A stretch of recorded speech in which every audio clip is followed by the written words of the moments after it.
The complete works of Swami Vivekananda, Practical Vedanta, Part 3, Segment 3.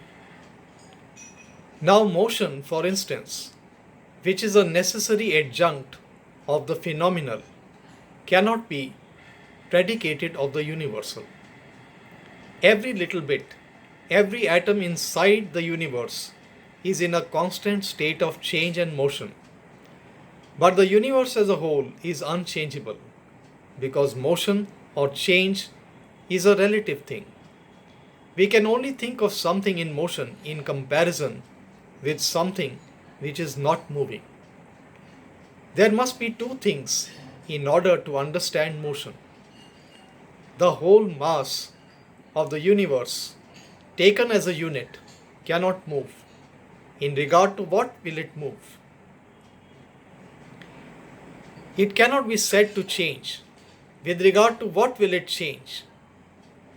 So the whole is the absolute, but within it, every particle is in a constant state of flux and change. It is unchangeable and changeable at the same time, impersonal and personal in one.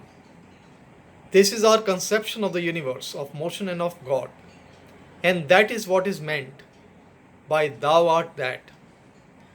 Thus, we see that the impersonal, instead of doing away with the personal, the absolute, instead of doing away with the relative, only explains that to our satisfaction. And God and all that exists in the universe are the same impersonal being seen through our minds.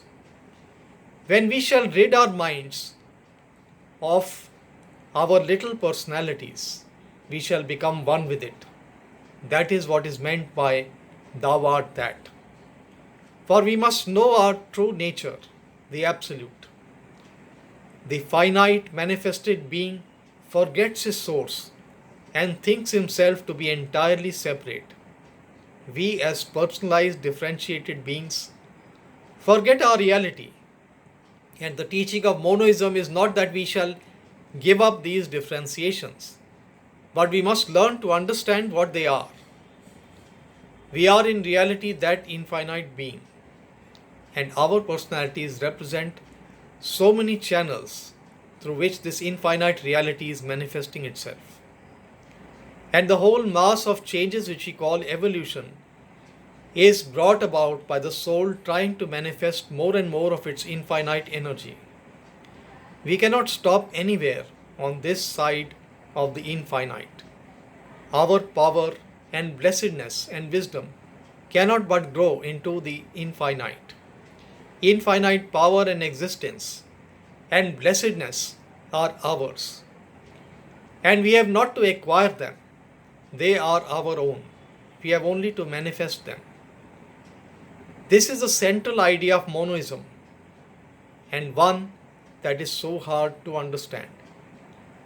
From my childhood, everyone around me taught weakness. I have been told ever since I was born that I was a weak thing. It is very difficult for me now to realize my own strength.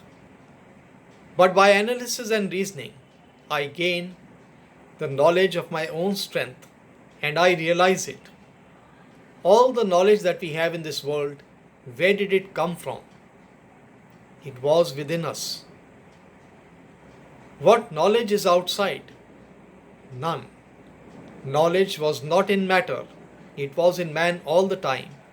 Nobody created it. Nobody ever created knowledge. Man brings it within. It was lying there. The whole mass of that big knowledge that covers the ground was within man and was perhaps no bigger than a mustard seed. All that mass of energy was there confined. The gigantic intellect, we know, lies coiled up in the protoplasmic cell. And why should not that infinite energy be brought out? We know that it is so. It may seem like a paradox, but it is true. Each one of us has come out of that one protoplasmic cell, and all the powers we possess were coiled up there. You cannot say that they came from food, For if you heap up food mountains high, what power comes of it? The energy was there, potentially, no doubt, but still there. So is infinite power in the soul of man, whether he knows it or not. Its manifestation is only a question of being conscious of it. Slowly, this infinite giant is, as it were, waking up, becoming conscious of his power and arousing himself. And with this growing consciousness, more and more of his bonds are breaking. Chains are bursting asunder, and the day is sure to come when, with the full consciousness of his infinite power and wisdom, the giant will rise to his feet and stand erect. Let us all help to hasten that glorious consummation.